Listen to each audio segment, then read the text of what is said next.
Of all the works on tonight's program, the Great Fugue, Grosse Fuge, Opus 133, is perhaps the better known, but it's also the work with the hardest destiny.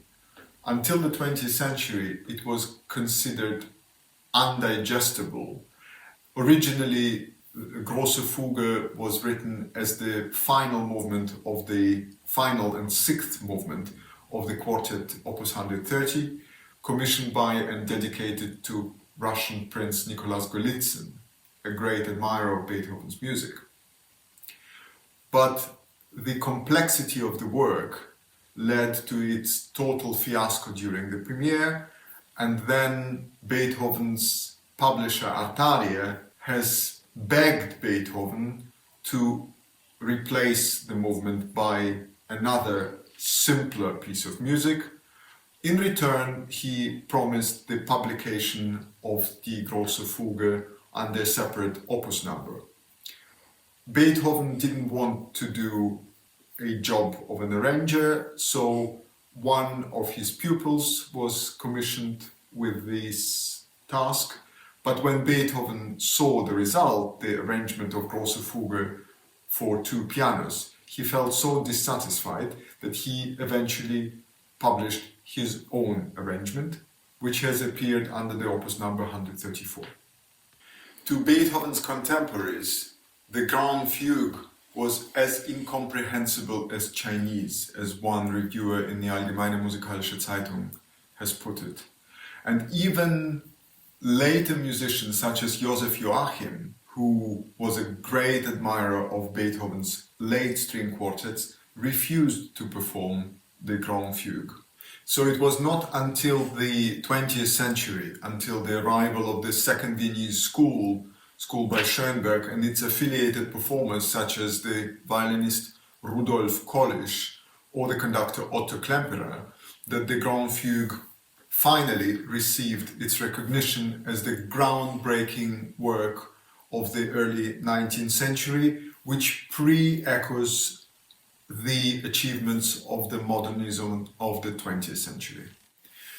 There is evidence that Beethoven intended his Grand Fugue as a monument to Johann Sebastian Bach, whose fugues he greatly admired.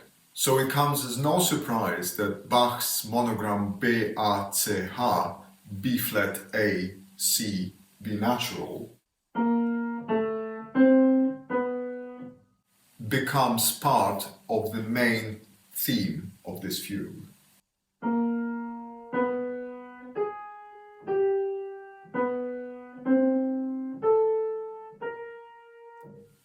Besides, both monograms, both themes, have a similar cross-like structure. Here, Bach's monogram,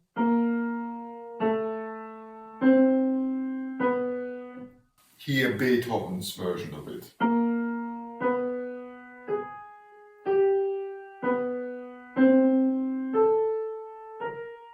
It's a kind of ellipse which starts with B flat and arrives at B flat, and inside it moves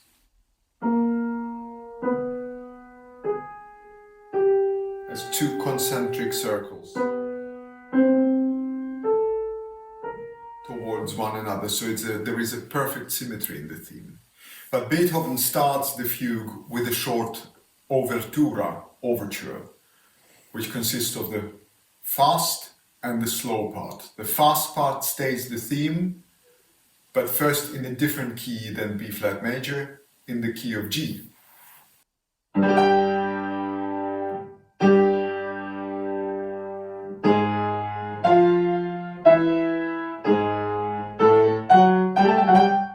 And now again, and faster. And now again, but in a different key. Now comes this slow part of introduction.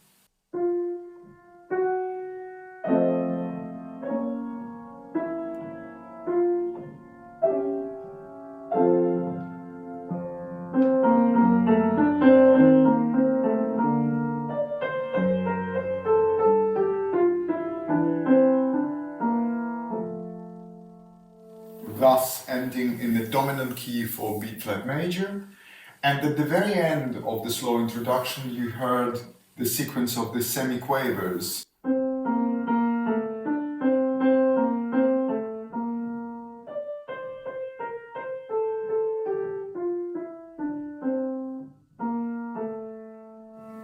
Remember them well, because they will become essential for the middle part of the fugue.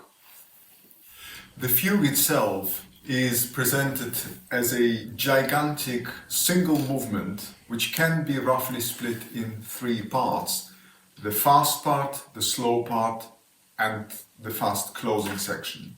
The first part of the fugue is mainly characterized through a pounding dotted rhythm which runs in parallel with the theme. First the theme,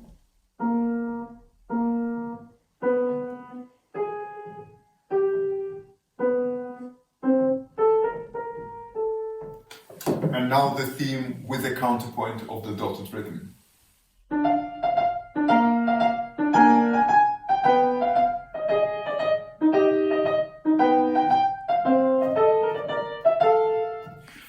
In course of the first part of the fugue, Beethoven adds triplets to already existing dotted rhythm patterns, which increases the tension and brings us to the first climax of the work.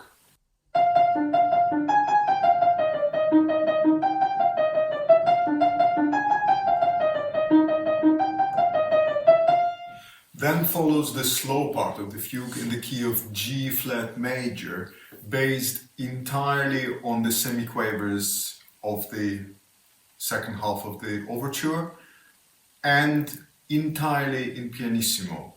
This chunk of music is approximately 80 bars long. 60 bars of it are written in the pianissimo dynamic.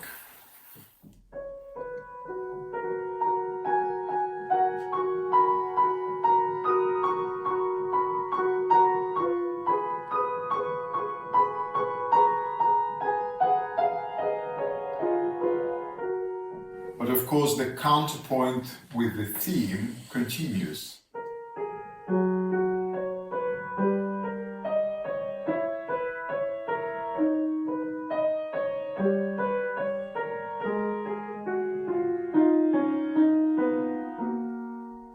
Eventually, Beethoven picks up the initial statement of the overture, the fast 6/8 motive.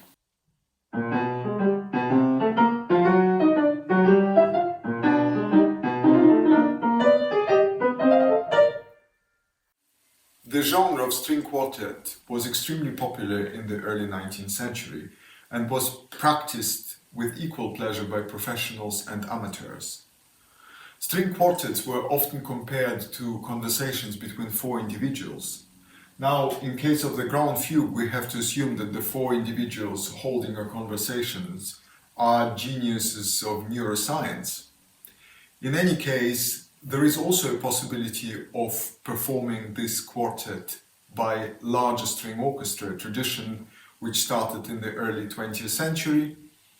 So a famous Austrian conductor, Felix Weingartner, has published an arrangement of this Grand Fugue for a string orchestra, which includes the double basses. And it is exactly this version that we are going to hear now